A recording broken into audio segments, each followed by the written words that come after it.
Hello guys, welcome back to Go Discs.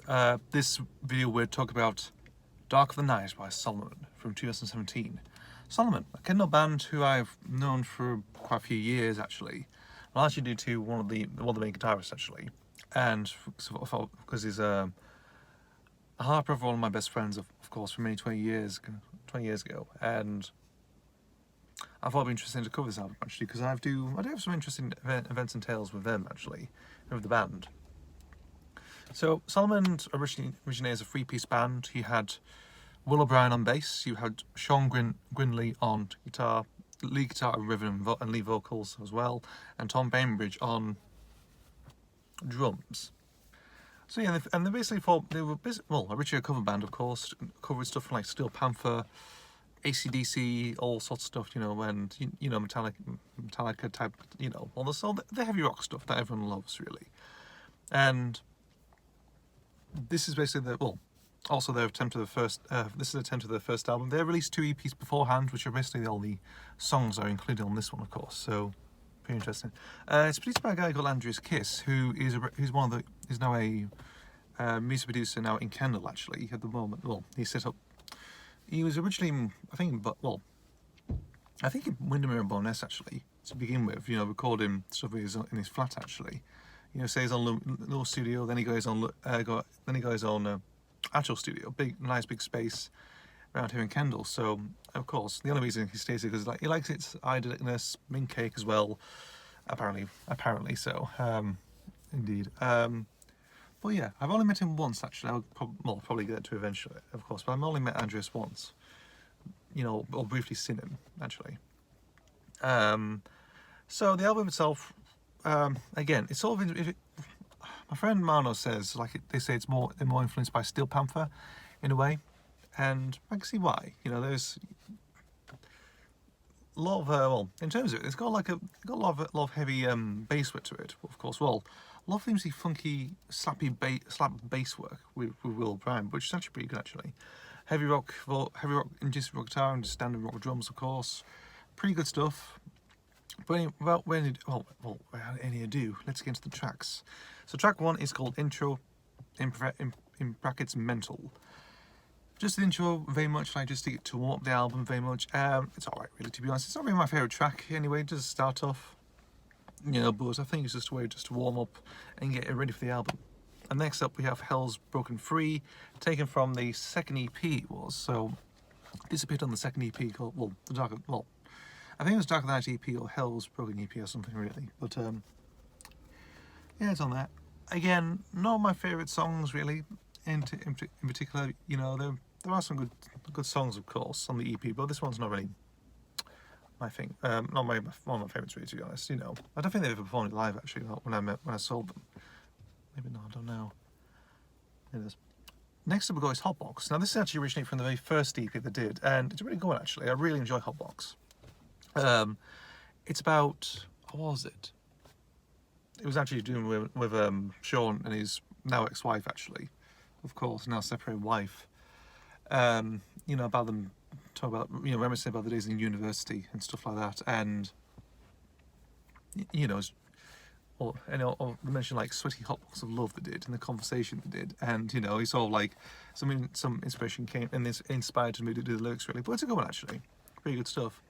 It opens with a little snippet of dialogue as well, he says something about karaoke really, but it's that sort of thing. I don't know if it's intentional or not, or do I think also we might record that, but I think that might be ideal. I don't know if Andreas might pull it in. I don't know, it might sneak in, who knows. But it's a good one actually. I remember they performed it live in the Anglers 2 years ago. My goodness, really good. Then we've got Fake It to Make It. Now this actually has a music video to it actually, so they actually did produce a video to this song. Really good song actually, I really enjoy it. They did play it live as well, I think, which was pretty good. Very good vocals, of course, heavy. It's just fun to and drives it. It was really good stuff it is, Music video as well is quite interesting, worth to watch. That's all a little bit parody. The comic book art thing is quite interesting as well. It's filmed in their sort of headquarters, which is somewhere in a loft or attic really, which is actually pretty good. And on the video they had Lewis Burchell on second guitar. He was the second guitarist because Sean played lead and rhythm on all the tracks. So they needed a second guitarist for touring, really. So they brought in Lewis Birchall, who has massive fingers, freaking fingers. I met him on that day. One of his last I think one of his last performances, actually, I don't know, because he now left the band. All sausage fingers, they used to call him. I was chatting to him. Of course, he was pissed out his head. He was on dark fruits and whiskey. He was, my God, I don't know how he managed to get through there. And he, speaking of the gig, of course, he was just over. He did like his own Sid Vicious moment, like he was just going around the stage, doing a bit of swagger and playing guitar. But his lead kept popping out. Of course, he tried to keep, sheepishly put it back in. Very funny that was. That was hilarious. It was great. It was great moments. It was. Yeah. So I was talking to him. He'd been playing the guitar for 17 years, even though people criticise the massive his fingers. But of course, he has massive. Compared to my hands, he has massive bloody hands. He has, Birchall. My God, old Birchie. Pretty good. But he's a swell guy, he is. And I met Tom as well, Bainbridge. They just come up to the bar, we started chatting, really. Of course, obviously just playing about, earpieces he used to wear because it's blasphemous. Because I think performing performing in a band, you have to wear some of those because of the noise, of course. Otherwise, you get tinnitus and stuff like that, or you damage your earlobe, your ear canals, eardrums, that sort of thing, really. So pretty worth it, actually. Talking to him, nice guy as well. He was. Next up, we go is Foolish Lover. This is another good one. Originally came from the original EP as well. Pretty good, actually. Foolish Lover, Master on the cover, that sort of thing. Really good stuff. Again, performed live as well. Probably performed live as well. Pretty good song.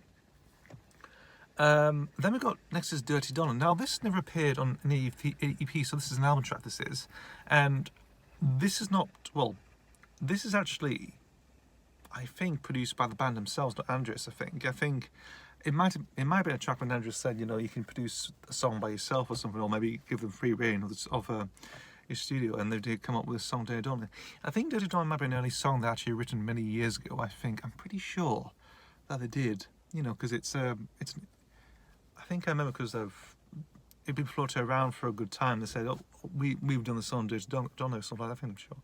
I had a conversation with Sean. I think he might have done something like that beforehand with his band. I don't know. I think so, actually.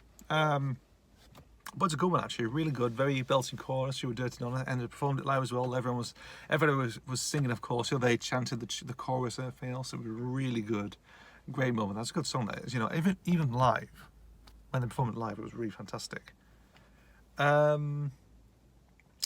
else do we follow next?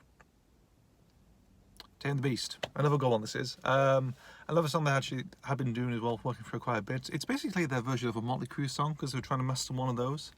But they end up, taking the rhythm part, of course, with, a good rhythm part, and, it is very Motley Crue-esque, very much of that style, really. It's really good song, that is, It's not like 3.5 minutes long, really, but it's a decent song, it is, it is sort of like the equivalent to a hit single pop song type style, very much.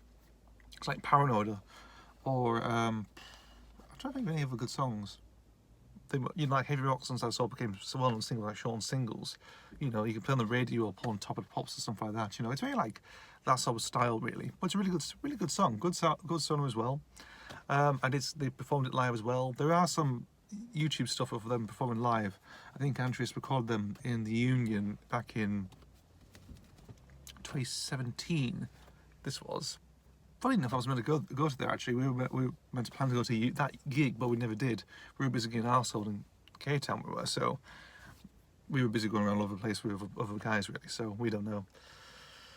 No, so, but there's footage available on Andreas' YouTube channel, of course, so that's on there. But also, I think there's one from the Ivy Leaf Club, I think, as well. I think last year, there was a little snippet of that, of them performing.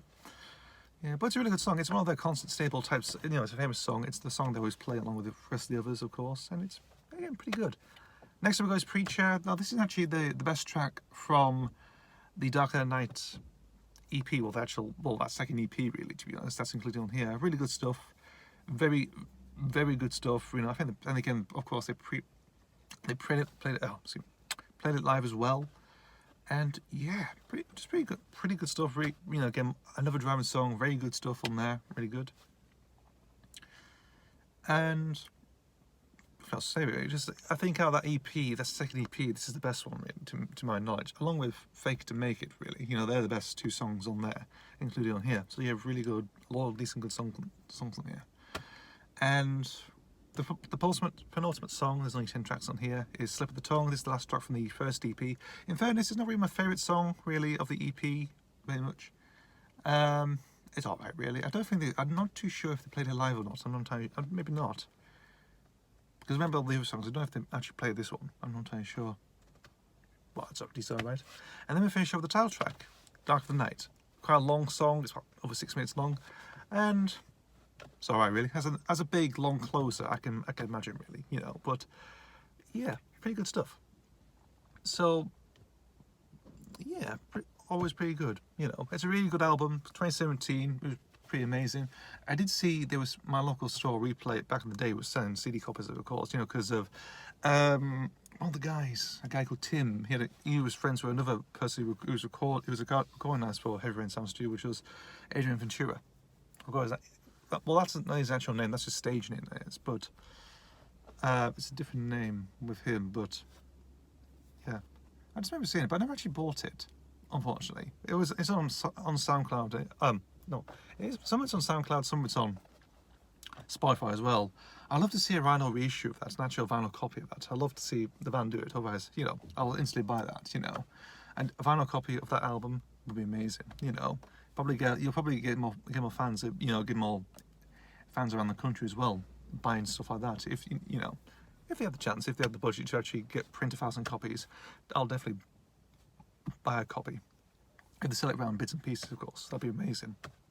So Solomon, Dark of the Night, really good stuff, really good album, and decent band, of course, even though they're being in limbo at the moment. That's it, really. Solomon, Dark of the Night from 2017. Thank you very much for watching. As always, see you for the next video, and goodbye.